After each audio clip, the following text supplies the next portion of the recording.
Hello there, humans, bees, earthlings, whoever you are, wherever you are, whatever you're doing, and if you're lucky enough indeed to be doing it too. I'm Bushka on Blitz. Welcome back to the Love Train. Welcome back to channel. If this is your first time here, well, I've got a very interesting tank for you to have a look at today. We're going to be having a look at the Grille 15.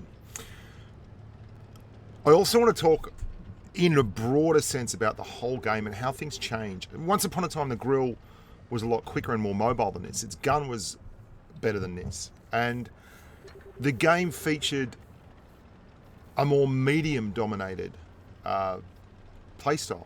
And that actually suited a tank like the Grille because it used that mobility and it got out the flanks and it flogged people. And I want to show you, much like the T-32 and a lot of other tanks I've played, where rather than pick and cut, I'm going to show you just 4 games I played in a row with the Grille.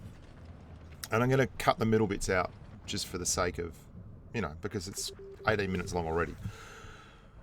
The reason I'm doing it like that is because I had a very good mate of mine, some guy from Pitt, who a lot of you on the NA server would know. Pitt's been around forever, been involved in all the big clan stuff over there. And he sent me a message saying that he'd liked the M4 video and that he was having some issues with the Grille 15. And he said, in fact, that he knows it's not a horrible tank, but he's limited to what I believe is a horrendous camo value and gun bloom that announces your location. And would you showcase the tank by, showing people how to not get spotted and get killed while being somewhat mobile? And I looked at it, and the game has really changed. The Grille is excellent now, but what you need with the Grille is a team. It is not a tank anymore that I think you can use super fast mobility and all the kinds of bells and whistles to actually get the job done. What I found with the Grille that is when I have a heavy that knows what it's doing, like this IS-7 here is just doing superbly, you can make hay. When you have a map that allows you to be somewhat circumspect and to hide your weak points, you can make hay. How about that 800 roll? Love that action. And when you are able to put all those things together, you can really have good games. And I had no problems having good games in the Grille. It wasn't an issue. What I had problems with was as soon as I got a team, and I'm going to show you this because the last game is just, this is kind of the perfect storm. Like I had some really good games, an average game, and an absolutely terrible game. And the reasons they happened were far less to do with my playstyle and far more to do with the common themes that the game has going on in the moment. And that's something that I think Pitt maybe even unintentionally has touched on, but it's certainly something that just affects the Grille enormously. You get a smart team like that uses their skill sets particularly well, like an IS-7 that moves up and doesn't try and do all that damage in the world and just lets people farm off him, and you do nearly 4,000 damage and look like a genius. And I give the IS-7 an effective player, and I give our Leopard, even though everyone whinged at him, an effective player as well, because he pushed up into a 62A, an E50M, a 54E1, an IS-8. He pushed up, spotted all those guys and stopped them flat and gave that IS-7 enough time to get there. Whether it was unintentional or not, he was effective. And then you get battles like this, and I'm going to let this play out, and you're going to see what I say at the start. Right? And it's really frustrating for me as someone who's played so many games. The mouse is saying negative. If you look at the opposition team, there is a 183, there is a Grille, there is a 268, there is a T110E3, and there's a Tortoise. And I'm telling the guy, 5 TDs mouse, don't do there. Why go there? You're going to get wrecked. I'm telling him. And the mouse is like, negative. I'm going to go there. Whatever. That is 183mm guns, 3 150mm guns, and one of the highest DPM 120mm guns in the game. Like, that's insanity. And our Grille is saying spot. And this is not just the mouse's fault. This is this map. There is no two ways around it. If you are aggressive on Castilla with a lot of TDs, either where I am now or on the ridge line to my left, and you're the aggressive team, I mean, that is the heaviest, most heavily armored tank in the game. That mouse, and he is gone inside of 60 seconds. Inside of 60 seconds. And he was actually only fired on for about 15 of those seconds. And bang, bang, bang, bang, and he's gone. You cannot push on this map, and that's the map, and that's fair enough, because let's be honest, you can push on the map if you have enough heavies and enough hit point pool to balance it out, and you're fast enough. And the mouse is penitent and everything, and fair enough, and I'm not particularly angry at him. I'm angry at the guys who, like, didn't say anything, but anyway, I'm not angry at all, really. It's very hard to feign anger when you've been in the game for this long. But this is the Grille, and this is the thing. You can see I'm using camouflage, and you've got to be able to use camouflage with this tank. And I am super effective in this battle. I am not touting my own horn. I am able to push up here. That E3 pushes around, and I'm going to get stuck into him. We've lost another tank, by the way, the T110E4, because these guys put themselves in a position to get hit. And there is a 183 there, and this is why I have such an issue with the 183. It's just too strong in these situations. Like, it is just such a stupidly overpowered tank. I don't know how it gets balanced, but you can see their 183 is also a very good player. I've known him for ages. There's no meat, no life, no fish, no life. They've been on the Asia serve for ages. Good players, really good players. And the Grille is doing exceptionally well. I'm the only one who's actually hitting any shots here. And I'm doing it from the other side of the map in a position that I know the Grille suits. I've got a Leopard PT on my right, although he's going to disappear in a sec. And I'm just moving backwards and forwards. I'm pretty sure I know where that 183 is. He's going to be over on the region. He might move up to what they call, is referred to as the Bushka spot now. I mean, base 183. No joke, guys. Like, no joke there's a 183 in base. No joke there are TDs all over the place waiting for you to move, get spotted, and get obliterated. This is Castilla. It's only been going for 3 minutes. I mean, Blitz is an amazing game, but it is the ADHD of video games. I've never played a game where people get so freaked out over 60 to 120 seconds worth of inactivity. And our IS-4 is actually clever enough not to get killed. Our E4 is telling me to move. He's dead. He's been dead for some time. He's done nothing. And I'm not moving because I'm trying to support this PTA, who's now spotted, unfortunately, and doesn't pull back, so he's going to get wrecked as well. Our other Grille, who's dead as well, is, I'm like, and I can't resist the low-key pretending I'm a 12-year-old. So, I don't know, learn to play, G. That's pretending you're a 12-year-old. That was, the IS-4 is spot on. Grille stay. I'm like, affirmative, dude. I'm not moving anywhere. I'm doing damage. I've got 3 kills, and I'm doing the damage to get those kills. But, I mean, even our IS-4, who's done really, really well, he actually moves up. And I'm like, no, dude, there's going to be a 183 there. There is going to be a 183 there. There's someone in spawn. You've got to pull back here. In these kind of situations, you've got to just play your armor profile and have me overlook and do the damage. And our IS-7 hasn't done a bad game there. He hasn't been over-aggressive, but everyone else has just given away their hit points. And he's been left in a situation where there's too many tanks and there's not enough IS-7. There's at 183, exactly where I thought he was going to be. And this is the game for the Grille, because the Grille doesn't have the armor profile to push. And in a tier where there is a tank called the 183, where there is a tank called the Jaeger, you can lose nearly your entire hit point pool to one high explosive shell. Like, your whole freaking hit point pool. Our IS-4 pushed up way too far there.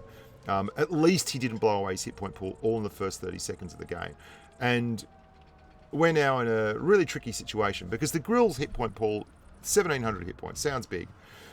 There are 3 tanks there with HE shells. One of them, like the average alpha for a 268 with HE is 960. The average alpha for the Grille, like, you're looking at 960. The average alpha for the 183, if he hits with a full round, is 1,400 odd. I mean, look, this is just, I mean, and then we're going to go up the hill here. Why am I going up the hill? So that I can back off with the gun facing and get him as he comes across and still have some cover. There we go. Great. We've killed 4 tanks. We've done a lot of damage, but we're going to lose. I know there is no way here that I can win. Not with that 183 in the game, not with the full health IS-7. There's just absolutely no way. I'm trying to poke so that, you know, I can maybe get a spot and do what I can, but yeah, this is game over. And this is what Pitt's talking about, I think. This is where you can fall into a little bit of a funk with the Grille, because it's a lovely gun. It does the business. It doesn't have good camo, so you've got to be really, really careful with your camouflage. It doesn't have good gun depression. And I mean, the IS-7 is just ridiculous. It says 1200 damage from that 183 with one shot. 1200 damage. I mean, there's a reason, and that IS-7 was firing HE and he blew his HE shot. That's why we're still alive. I mean, he's just going to bump me at the end. I got hit twice there, basically. Like, that's insane. That's the thing with the grill. Like, it's so soft. But another 4,000 damage game. So we've gone 4,000, 4,000, and guess what? We're going to go 4,000 again.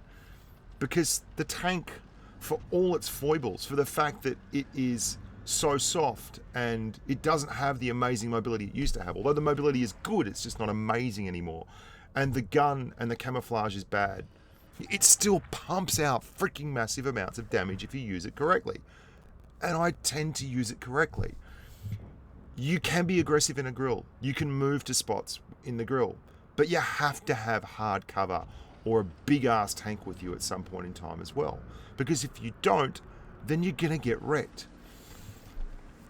E4 is going to reverse into that shot. Thanks, mate. So I'm here at the back. I'm not on the far left. We've got one tank there. There's no point fighting for position. There are shots available here. If that E1 is back, keeps being a silly bugger, we have a crack at that. And we're rolling backwards and forwards. Now to Pitt's point, he's even getting spotted camping bush post-shot. Now,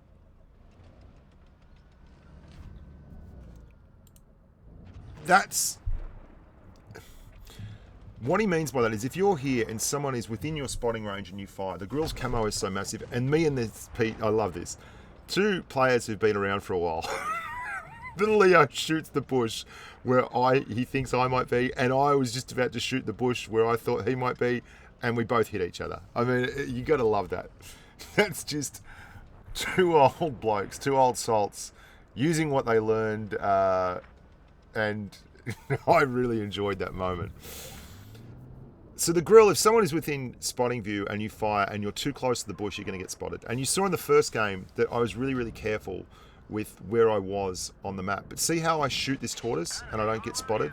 That's because I haven't knocked that tree down, and the only part of my tank that he could see was behind that tree, and then there was another very tall pencil pine looking tree between me and him. If you have two pieces of camouflage between you and the other tank, it's very, very likely that even if you fire from quite close range, you won't get spotted, because the effects of different camouflage is multiplicative.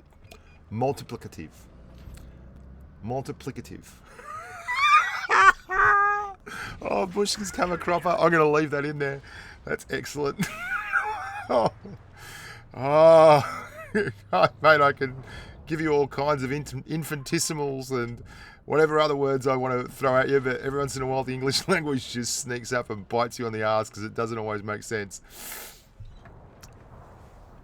The key thing I find with this tank now is just decision making and experience. There is no way you can play this tank straight off the rack as an inexperienced tanker.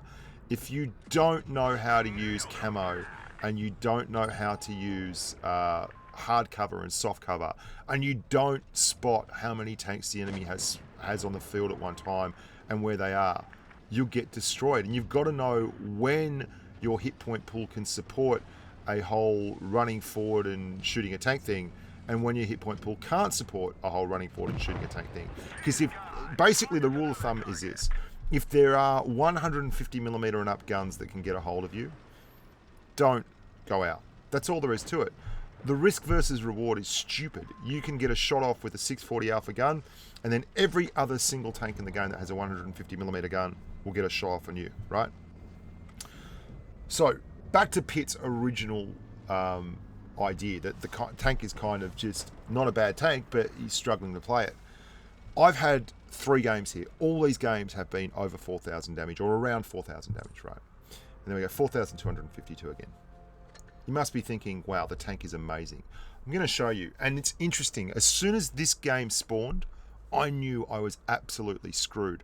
And I actually take the time at the start of the game to show you our heavy tanks, to look at them, to physically look at them, so that I could illustrate this in the video later. They have the perfect setup. They've got 3 heavies. They are proper big heavies, an E100, an ST1, and a 4502B. We have an IS8, which isn't a particularly big heavy, just so you know. It's like not amazing, and an E75, which can do the business, but I don't have a lot of faith in our E75. He's the only tank, and he's a tier 9 tank. We've only got 1 medium tank, and we've got 4 massive TDs. They've got 1 TD. What that means is they're going to be mobile, and unless our TDs are patient, we're screwed. And that's why I am looking at that E75 and that IS8, and I'm like, I know I'm absolutely stuffed here. There is no way around this. And the E75 does something kind of crazy. He stays in spawn and looks to go hull down against medium tanks. That's really, really not a good decision in an E75, because an E75 is a great side scraper. He could go up here quite comfortably and side scrape to targets. And I'm like, oh man, we are so screwed. And I knew we were lost here straight away. And this is where the Grille sucks. I have no one to work off. Our TDs are going to push the heavy line. There's the 2 T54s. I can see this unfolding in slow motion. I'm highlighting the T54. I'm begging them for help. I'm like, and I'm going to spam the SOS button. If we're going to win this, the 122.54 says back, but he doesn't come back. He just keeps, I don't know what he does, but I'm here with the E75. And I'm even willing to share my hit point pool with the E75 because I want to keep these guys in front of us. If they're not in front of us, we are screwed. But there's just too freaking many. And you can see they're firing HE, and that hit my gun, so I only took 140 alpha damage. There we go, 752. Great roll for us. But everyone else is gone. Like the SU-122-54 said back, and then just barneyed up to the corner with a 183 and a Jaegeru. Our 1 medium tank's gone in an enfilade to fight there. Like, there's 5 tanks here. Our TDs can't push the line. What are they going to do there? They're going to get absolutely wrecked. They are not pushing the line kind of tanks. Maybe the Jaegeru, but, I mean...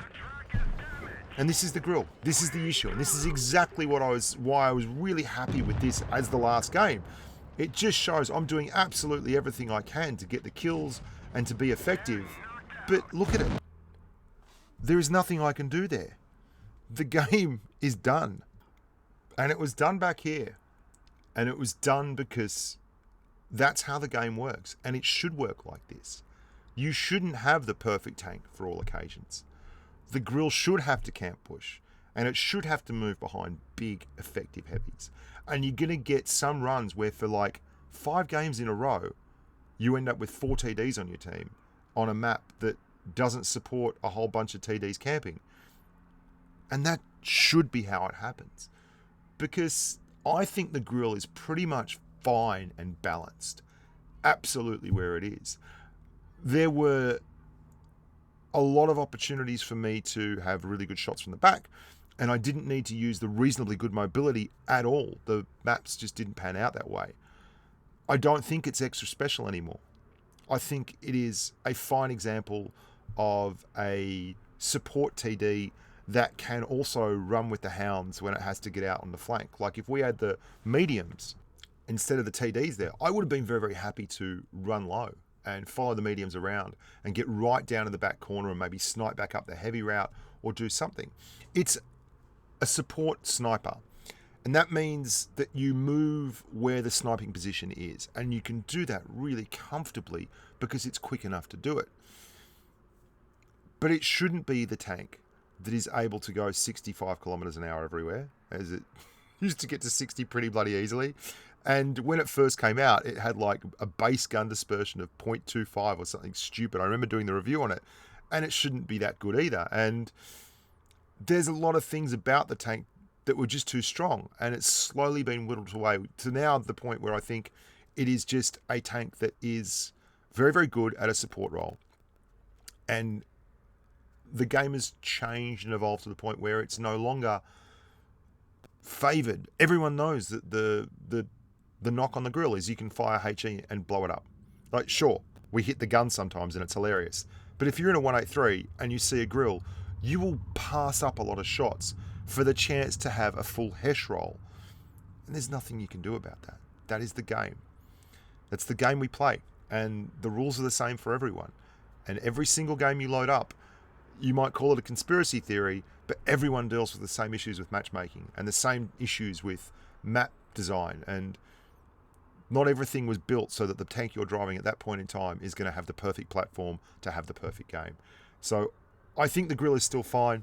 I think it's a tough tank to drive, and I would not recommend it to anyone that doesn't know how to camp bush, seriously camp bush, and to move when the timing is perfect. If you can spot the deficiencies in your team and not do anything about that, then you're a support tank. And that's what you are.